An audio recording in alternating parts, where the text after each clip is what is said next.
제 동영상의 댓글에 다른 쪽 전문가들이 패드 연준하고 맞붙지 마라. 연준이 다 알아서 경기 부양하고 해서 주식시장하고 경제가 다 곧 살아날 거다. 이렇게 의견을 제시하는 분들이 많은가 봐요. 그런데 저는 좀 현실적이라고 토를 달아주셨습니다. 근데 일단 감사드리고요.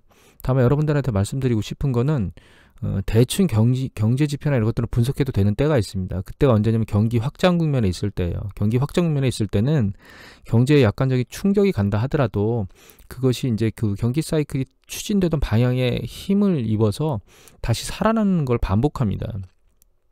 직전 글로벌 금융위기 이후에 10년이 넘는 기간 동안 경기가 확장 국면을 진행해 왔고 그 기간 매번 버냉키 전 의장과 그다음에 제닛 옐런 전 의장이 주식 친화적인 정책, 통화 정책을 피면서 주식시장을 이렇게 밀어올려 왔거든요. 그런 것들에 대한 생각을 아직까지 가지고 있는 거예요, 그 사람들이. 그런데 문제는 경기가 수축 국면에 들어가면 전혀 상황이 반대로 바뀐다는 걸 아직 인식하지 못하는 겁니다. 인간이 망각의 동물이라 그런 행위를 경기 사이클마다 반복하고 그런 전문가들이 나중에 할 말이 없을 때 하는 말이 블랙스완입니다. 블랙스완은 반복해요. 그런데 그것을 예측하지 못한다는 것은 전문가가 아니죠. 그래서 전문가가 블랙스완이라고 말하는 건 핑계일 뿐입니다. 오늘 이제 그것에 대해서 한번 얘기를 해보려고 해요. 왜 이제 지금 향후에 붕괴될 수밖에 없는지. 일단 여기 보시면 이거 오늘 새벽에 한 1% 빠지면서 미국장이 끝났거든요. 근데 여기 이제 이유가 뭐냐면 공포 때문인데 뭐냐면 향후에 이제 기업 이익에 대한 공포 때문에 이제 빠졌다는 거예요. 그런데 이게 공포가 아니고요. 현실로 드러날 수밖에 없습니다. 이제 순차적으로 보도록 할게요.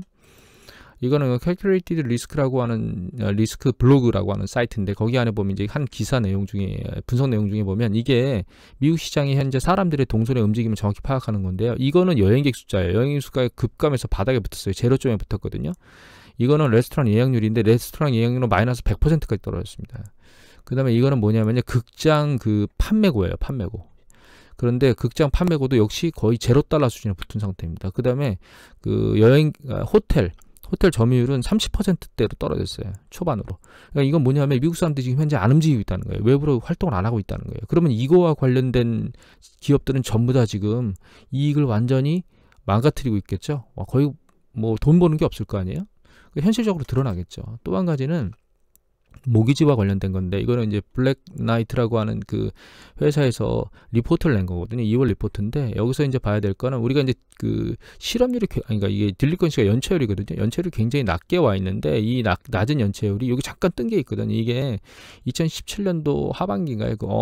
태풍 왔을 때 실업률이 확 떴던 거예요. 그런데 태풍 한번 왔을 때도 이렇게 그러니까 연체율이 떴는데 지금처럼 이 대규모 실업이 발생하게 되면 이 연체율이 얼마나 뜨겠는가라고 하는 이제 부분에 대한 분석이거든요. 그래서 이제 과거 이게 이제 대공황 2010년도 1월 달에 그러니까 글로벌 금융 위기 때 가장 높았던 14.3%의 연체율을 점유했던 건데 이게 이제 2020년 2월 지지난달 한 3.7% 연체율에 2만 건 정도였는데 이게 연체율이 10%면 7.5, 그다음에 연체율이 15%면 10%, 그다음에 연체율이 20%, 연체율이 아니고 실업률, 죄송합니다. 실업률이 20%까지 올라가면 한 연체율이 13%까지, 그러니까 글로벌 금융위기에 정점을 쳤던 수준까지 올라간다는 거예요. 지금 미국의 실업률을 여러 가지 얘기하고 있는데 20%도 올라갈 수 있는 가능성이 있다고 지금 보고 있거든요. 여기서는 실업률 30%까지 예상하고 있습니다, 사실. 그리고 한 가지 지금 상황에서 이 상황을 가장 어떻게 빨리 해결할 수 있는 건가, 뭔가 해결이 빨리 되려면 그러니까 코로나 사태가 가장 큰 문제인데 이것도 이제 칼큘레이티드 리스크 블로그에 나오는 기사인데요. 이게 중요합니다, 사실. 잘 보시면 이게 매일 진단 건수거든요. 그러니까 진단자, 확진자로 매일 진단 건수고, 이건 죄송합니다. 매일 진단 건수고 이게 확진자 비율이에요. 그런데 진단 건수 대비 확진자 비율이 20%를 아직 상회하고 있는 수준인데 이것이 우리나라처럼 잡히려면 이 진단자 확진율이 한 5%대로 떨어져야 된다고 얘기를 하고 있습니다. 사실 전문가들이. 그러니까 아직도 미국은 사실 정점을 안 갔지만 좀 더 긴 시간이 필요한 것 같고요. 그래서 이제 월드 오미터의 정보인데 미국의 코로나 사태를 보면 일단은 매일 확진자 수가 3만 건대에서 2만 건대로 내려와서 좀 잠잠해지는 것 같긴 하거든요. 근데 문제는 여기에 있는 게 아니고요. 여기에 있습니다. 우리 트럼프 행정부에 있는 보건 관련된 보좌관도 말을 했지만 여기 홍익걸 씨께서 쓴 기자 뉴스원 쪽의 기사를 보면 여기 보면 이제 이게 스페인 독감 때거든요. 그래서 이제 1918년도 3월 그러니까 6, 7월 달에 대유행 팍 터지고 1918년 10월, 11월 달에 대유행 다 터지고 1919년도 여름에 다시 그러니까 3차의 유행이 터졌는데 이미 이제 머건 스탠리와 관련된 곳에서 혹은 뭐 전문가들, 미국의 전문가들 얘기는 2차 유행이 올 겨울, 가을, 겨울에 있을 거라고 얘기를 하고 있잖아요. 그러면 이제 지금 사태가 해결되는 게 문제가 아니라는 거예요. 뒤에 또 일이 또 터질 수 있다라는 거죠. 그리고 최근 이게 시장을 불안정하게 했던 그 오일 쇼크 사태가 있었잖아요. 러시아하고 사우디가 맞붙어가지고 유가를 폭락시켰던. 그래서 뭐 10달러대까지 내려가다 막 난리를 쳤는데 그게 이제 협상안이 들어가면서 28달러까지 WTI가 유가가 급등했다가 지금 현재 협상이 970만 바렐인가요? 그 타결됐는데도 불구하고 22달러대에서 이제 움직이질 않고 있어요. 어제 약간 위로 올라가나 싶다 하더니 22달러대로 다시 밀렸거든요. 이건 무슨 얘기냐면 유가가 협상으로 지금 해결될 문제가 아니라는 거예요. 근데 이게 협상이 잘 향후에 진행이 이루어진다 하더라도 푸틴이 뭐라고 말했냐면 여기 이제 연합인포방에서 기사를 보면 푸틴은 글로벌 공동체가 1000만 배럴 감산을 이 1000만 배럴 감산을 원하는 게 중요한 게 아니고 42달러가 적정하다고 얘기했다는 거예요. 그런데 달러스 페드의 에너지 서베이에서 조사한 걸 이미 보셨지만 그냥 단순히 경영만 생존만 하는데도 23달러부터 36달러까지 필요하다고 얘기를 했거든요. 지금 생존에 필요한 것도 안 돼요. 지금 사실 유가가. 미국 기업에, 석유 기업에. 그 다음에 이익을 내려면 평균 46달러 이상이어야 된다고 얘기를 했거든요. 그러니까 결과적으로 지금 이 유가로는 석유 기업이 안정화됐다라고 하는 뉴스 보도들은 잘못된 보도들입니다, 사실. 그래서 미국 사태를 좀 보면 미국의 이제 리가 뭐냐면 그 유정, 파이프 박은 거 있죠. 그 숫자인데 2019년도 유정 숫자를 보면 1월 달에는 924든 게 12월 달에는 1083으로 가장 정점을 쳤거든요. 2019년도에. 그런데 2020년 들어서 보시면 1075 계속 감소하고 있어요. 그래서 지금 1022까지 떨어졌어요. 그러니까 이게 생산 단가가 안 맞으니까 결과적으로 이제 유정에서 돌리고 있는 그 석유를 뽑아내는 숫자들이 계속 감소하고 있다는 뜻입니다. 그러니까 석유 시장이 미국 석유 시장이 안정화된 게 아니에요. 또 한 가지는 지금 이런 상황, 그러니까 여러 가지 앞에서 본 어떤 소비자들이 주머니를 닫고 활동을 안 하고 있고 석유나 이런 것들 때문에 결과적으로 이 무디스 피치 이런 회사들은 신용등급을 강등시킬 수밖에 없어요. 이 신용등급이 계속 강등되면 기업의 존속에 문제가 생기잖아요. 그러니까 기업들은 여기 JTBC 뉴스에 보면 현금을 확보할 수밖에 없습니다. 그리고 자기가 가지고 있는 자산 중에 부동산 주식들을 막 처분하는 거예요. 그러면 부동산에도 하락 압력이, 주식에도 하락 압력이 생기거든요. 결과적으로는. 그 자산 가치의 하락은 결과적으로 소비자들한테 심리적 위축을 가해요. 소비 심리적 위축을. 이것도 역시 같이 맞물리게 되어 있습니다. 그리고 이런 상황이 되니까 기업이 미국 기업 같은 경우는 뭐 유럽이나 그 다른 국가들처럼 해고를 하는 게 훨씬 더 쉽거든요, 법적으로. 그렇기 때문에 해고를 대규모로 해서 신규 실업 수당 건수가 뭐 3주 만에 거의 1,700만 건이 발생했고, 그래서 실업률이 4.4%로 급등했거든요. 3.5에서. 근데 이 차트를 보면 실업률이 별로 안 올라갔지만 우리가 실업보험에 가입한 사람들의 실업률을 보면 이미 글로벌 금융 위기 때의 정점 때만큼 튀었어요. 그러니까 굉장히 많이 실업률이 미국이 발생했다는 겁니다. 그럼 다시 한번 생각해 볼까요? 이런 상황하에서 미국의 기업이 향후에 공포스럽지 않을 수가 있나요? 라고 한번 질문을 할 수밖에 없어요. 우리가 과거로 한번 돌이켜 봐야 됩니다. 우리가 여기 1987년도에 블랙 먼데이라고 하는 사건이 있었어요. 하루에 막 20-30% 폭락했죠.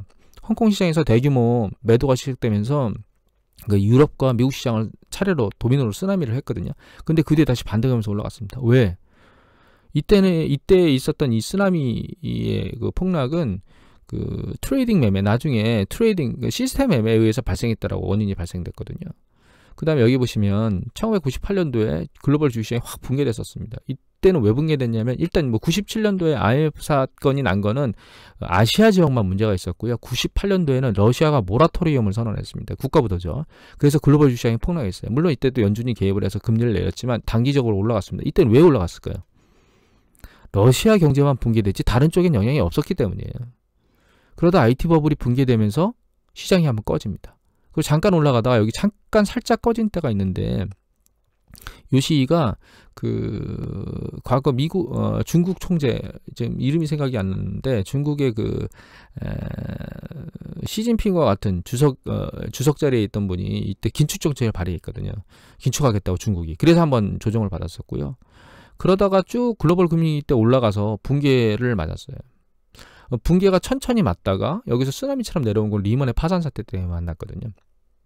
그 뒤로는 조정될 때마다 연준에서 어떻게 했느냐, 주식시장을 계속 QE1, QE2 금리를 제로까지 내리는 걸 떠나서 그 다음에 조정받으면 다시 그 기준금리를 올리겠다는 걸 철회하고 뒤로 물러났다가 이런 행위를 반복했거든요. 지금 상황에 와 있습니다. 현재 지금 상황은 과거와 달라요. 여러 가지로. 이 시기와 다른 거는 실업률이 다르고요. 가장 크게 다른 건 너무나 짧은 시간에 대규모 실업이 발생했다는 것이며, 이 코로나 사태가 요번에 끝나지 않고 가을에 또 발생할 수 있다라고 하는 여건들이 발생하는 거예요. 여러분들께서 트럼프 대통령이나 혹은 제롬 파월 연준 의장이나 우리나라 이주열 하는 총재 혹은 뭐 문재인 대통령 이런 그 해당 나라의 대표자이거나 혹은 중앙은행의 총재들이 말하는 것에 지금 귀를 담으시면 안 돼요. 귀를 기울이시면 안 됩니다. 그들은 붕괴되는 것을 막기 위해서 립 서비스를 할 수밖에 없는 상황이 있는 거예요. 지금 실제 현재를 가장 정확하게 보고 말한 사람이 사실 누구냐면 버냉키 전 의장입니다. 단기간에 자기가 예전에 했던 것처럼 뒤집을 수 있다라고 생각을 했는데 상황을 지켜보니까 그러기가 상당히 어려워서 향후 1, 2년은 걸릴 것이라고 말한 이유가 거기에 있어요. 연준의 전 의장까지 했던 사람이라면 연준이 어떤 행위까지 할 수 있다는 걸 훤히 알고 있는 사람이거든요. 그 사람이 그렇게 말한다는 것은 결과적으로 우리가 주변에 있는 그런 사람들이 연준한테 맞서지 마라고 말하는 것이 쓸데없는 말이고 부질없는 말이라는 걸 확인할 수 있는 현상이라고 생각하시면 됩니다. 앞으로 상당히 위험한 사태가 또 발생할 수 있기 때문에 굉장히 주의하셔야 되고 현금 확보 비율을 계속 늘리셔야 됩니다. 오늘은 이것으로 마치도록 하겠습니다. 감사합니다.